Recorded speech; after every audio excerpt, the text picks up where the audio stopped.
Hello students, our next topic is units. What are units?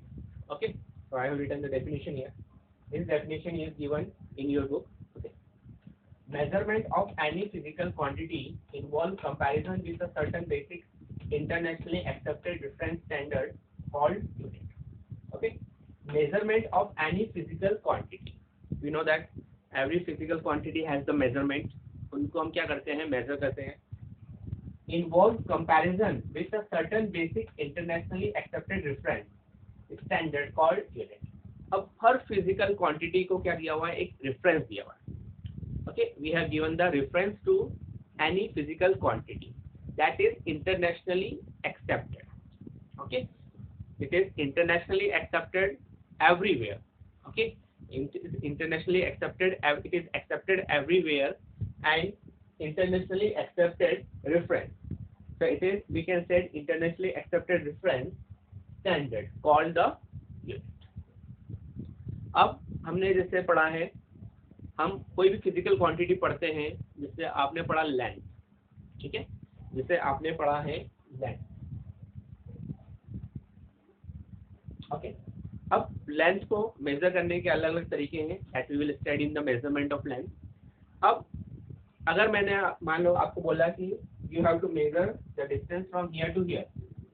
Okay, here to here, and you have measured and you have written 10. Okay, आपने major करा और आपने answer लिखा 10. Is 10 is a complete answer? Is 10 is a complete answer? No, 10 is not a complete answer. Okay, because you need something which specify it is a length. Okay, 10 का कुछ भी हो सकता है. 10 मीटर भी हो सकता है, सेंटीमीटर भी हो सकता है, केजी भी हो सकता है, एम्पियर भी हो सकता है, वोल्ट भी हो सकता है, कुछ भी हो सकता है. ओके, तो यहाँ पे 10 का मतलब क्या है? तो for the length you should need a reference. For the length you should need a reference. And if I written 10 metre, then I will understand that this is the value of length. Okay, जैसे मास की बात करते हैं. मैंने मास किसी चीज का, आपने मास निकाला और आपने मास लिखा उसका 50. आपने लिखा 50, but 50 is what? Is 50 is the length है, मास है, टाइम है, ठीक है, या आपका एम्पियर है, वोल्ट है, क्या है? What is this 50? ओके, तो इसके लिए मेरे को क्या पड़ेगी? एक रेफरेंस की जरूरत पड़ेगी जो ये बताएगा कि जो मैंने फिजिकल क्वांटिटी मेजर करी है वो that particular physical quantity. And if I return 50 kg, then I and you will understand that this is 50 kg is the mass. ठीक है, 50 kg क्या है? मास है. तो फिजिकल क्वांटिटी तो होती है, लेकिन उनके लिए एक रेफरेंस की जरूरत पड़ती है जो ये बताता है कि आपने जो क्वांटिटी मेजर करी है वो कितनी है. ओके, और वो किस फिजिकल क्वांटिटी से related, and that is known as the unit. Okay, internationally accepted मतलब it is accepted everywhere. अब जैसे मैंने यहाँ लिखा metre, so meter is a unit and it is accepted everywhere. मतलब आप वर्ल्ड में कहीं भी जाएंगे वहाँ पे मीटर है जो यूज होगी. ऐसा नहीं कि मीटर जो है वो इंडिया में यूज हो रही है, अमेरिका में कुछ और यूज हो रही है. ओके, सिस्टम है, हमारे पास अलग अलग सिस्टम होते हैं, लेकिन जो ये है मीटर है, केजी है, ठीक है, मोल है, ठीक है, वोल्ट है, एम्पियर है, दिस इज एक्सेप्टेड एवरीवेयर. इसलिए यहाँ पे लिखा गया है इंटरनेशनली एक्सेप्टेड रेफरेंस. मीटर जो यूनिट है या केजी यूनिट है, एम्पियर यूनिट है, इट इज यूज्ड एवरीवेयर. ठीक है, हर जगह जो है वो यूज हो रही है. ठीक है, तो this is known as the unit. अब जो है there are 2 types of unit. Unit जो होती है वो 2 टाइप की होती है.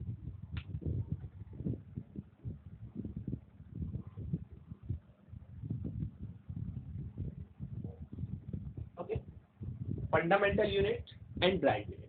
Okay,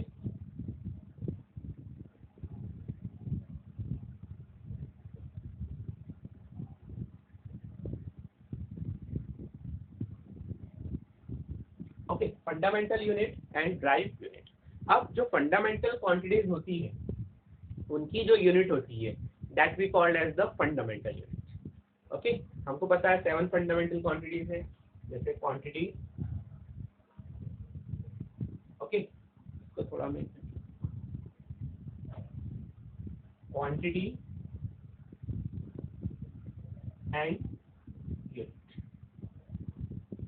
So what are the fundamental quantities? First length, second mass, third time, fourth electric current, then fifth you have temperature, then sixth you have amount of substance, and seventh you have luminous index। Okay, तो ये 7 fundamental quantities होती हैं, ये मालूम है। अब इनकी जो यूनिट्स होगी वो कहलाएगी फंडामेंटल यूनिट। ओके, जैसे लेंथ यूनिट है मीटर, मास की केजी, टाइम की सेकंड, इलेक्ट्रिक करंट की एम्पियर, टेम्परेचर की केल्विन, अमाउंट ऑफ सब्सटेंस की मोल और ल्यूमिनस इंटेंसिटी की कैंडेला, ये NDE। ओके, तो मीटर, जैसे यहाँ पे लेंथ है, लेंथ की यूनिट है मीटर, और भी यूनिट्स होती है लेंथ की, ठीक है, सेंटीमीटर होती है, मिलीमीटर होती है, किलोमीटर होती है, but this metre is known as the standard unit. यहाँ पे जो मीटर है ये स्टैंडर्ड यूनिट है लेंथ के लिए। उसी तरह से mass, KG, KG is a standard unit for the mass. और भी यूनिट होती है केजी, जैसे आपका केजी है, ठीक है, तो इसके अलावा और भी जो होगी अलग अलग यूनिट्स होती है। तो टाइम के लिए अलग अलग यूनिट्स होती है, सेकंड के अलावा भी होती है। तो ये जो यूनिट्स है, all this are units are known as the fundamental units. All are known as the fundamental units. Okay, so this is about the fundamental unit. Next we study about the drive unit. Okay,